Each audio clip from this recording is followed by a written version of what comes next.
Oke, mantep guys. Akhirnya kali ini gue bisa prediksi lagi tanpa kalian ngingetin gue kalau gue kebanyakan nyawit ya. Karena beneran, Race Week telah kembali minggu ini. Dan itu artinya gue bisa dengan senang ria memprediksi balapan lagi. Dan semoga aja kali ini prediksi gue nggak nyawit lagi. Karena mengingat ini sudah Race Week yang real, gue harus lanjut ngadain challenge kalau prediksi gue gatot.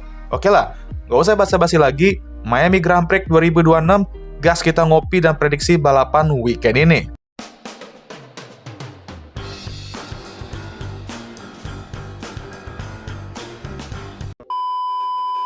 Karena ini merupakan sprint week, seperti biasa akan ada 4 prediksi dalam segmen pertama ini, di mana gue prediksi pemenang dan pole ya. Dan untuk bisa benerin satu segmen prediksi ini, harus minimal 2 prediksi gue bener. Jadi mau sprint pole, sprint win bener, atau sprint pole, qualifying pole ya bener, dan semacamnya lah ya, kalian bisa pikir sendiri aja ya. Jadi kita mulai dari sprint quali dan race dulu, dan sepertinya gue akan textbook aja di sini dan merasa bahwa Kimi Antonelli untuk kedua kalinya bakal meraih sprint pole dan kali ini akan sekaligus menyabet sprint race itu juga dan meraih kemenangan pertamanya di sprint. Tapi ini nih, di qualifying, gue prediksi George Russell akan kembali merajai pole position dengan gap tipis dari Kimi mungkin ya. Dan untuk pemenangnya, nah ini nih, gue nggak textbook, tapi gue akan nyawit sedikit dan ngomong Oscar Piastri. Balapan di Jepang kemarin tuh menjadi balapan pertama di mana Mercedes nyaris aja nggak menang kalau bukan karena timing safety car itu. Dan Oscar, selagi dia balapan dan tidak ngilang kayak John Cena, ya bisa jadi ancaman besar Mercedes. Dan gue expect hal yang sama di sini. Apalagi McLaren katanya mau bawa update juga di balapan ini, jadi patut ditunggu ancaman McLaren ke Mercedes nanti kayak gimana. Tapi expect weekend di mana Mercedes lagi-lagi akan kembali dominan dan bisa aja bikin prediksi nyawit gue tadi salah kalau emang mereka aman tentram. Kalau enggak, ya justru malah makin hancur prediksi gue. Orang gue 3 prediksi di segmen ini gue taruh mereka semua yang nyabet. Ya kita lihat apakah duo Minions El Macho, Pop Ice Taro, Terong, propnya Adudu atau apalah kalian mau sebut mereka di sini dengan baju ungu itu ya bisa kembali dominan atau enggak.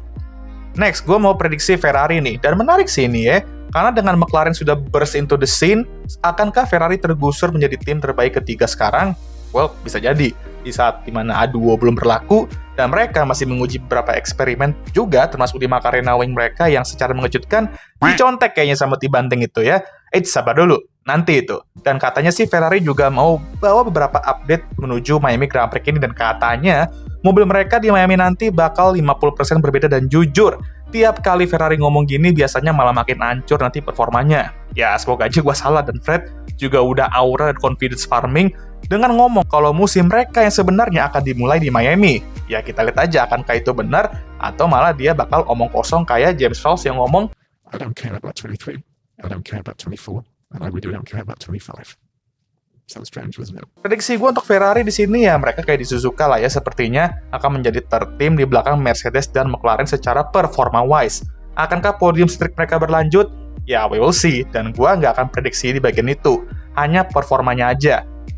Dan mengingetin sprint week juga, gue bisa benar dan salah ya. Nah sekarang baru kita ke Red Bull nih, dan nggak tahu nih ya, akankah wing Macarena versi mereka bakal dipakai atau enggak di Miami ini?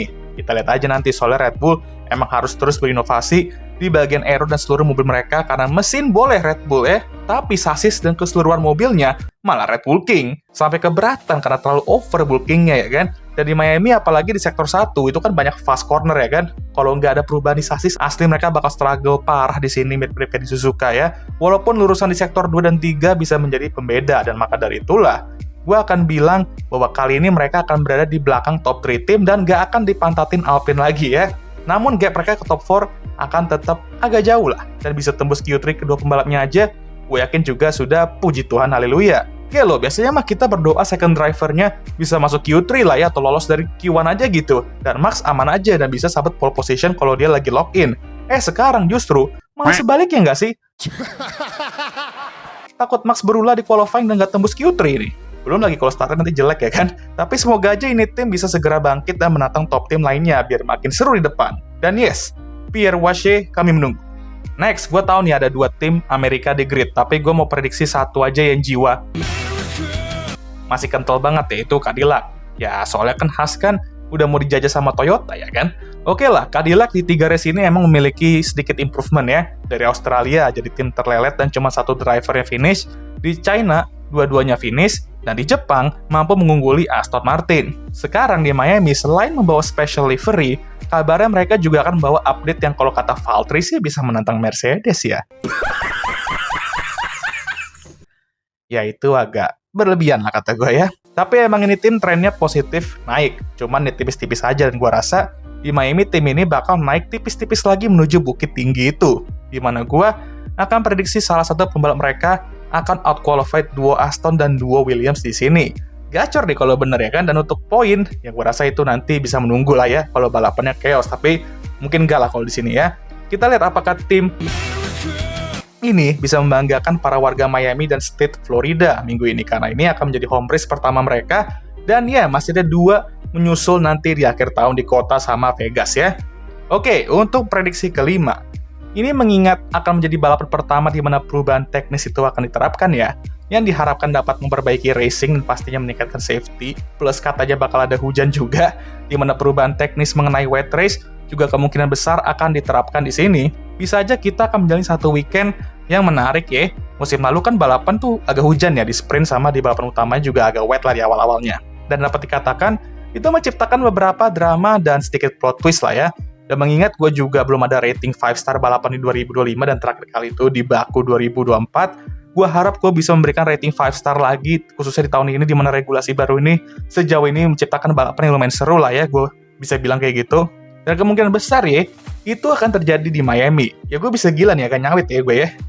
Ingat ya guys, rating 5 star ini gue nggak sembarangan ngasih loh, dan ada kriterianya dari gue sendiri, dan gue kalau nggak salah udah pernah bilang di beberapa video gue sebelumnya gitu. Seru doang balapan, nggak cukup untuk gue kasih rating 5 star. Harus ada hal-hal lainnya yang spesial dan juga mengkagetkan, plot twist apapun itu, ya penting nggak bisa seru doang gitu ya. Jadi, gitu guys, gue nggak akan hanya ngasih 5 star secara sembarangan biar gue tuh nggak ngadain challenge prediksi Gatut gue gitu ya. Jadi ya awas aja nih ada yang ngomong itu nanti. Ya, ngomong-ngomong soal challenge, ya kalian boleh tulis lah di kolom komentar kalau prediksi gue Gatut, gue harus challenge apa. Seperti biasa ya, yang wajar-wajar aja ya, tolong jangan yang nggak waras atau nyawit. Gue abaikan itu pasti komen-komen challenge yang itu ya. Seperti biasa, untuk lolos dari challenge ini, gue harus bener 3 dari 5 segmen yang udah gue prediksiin tadi. Oke? Jadi jangan lupa untuk like, subscribe, dan share video ini.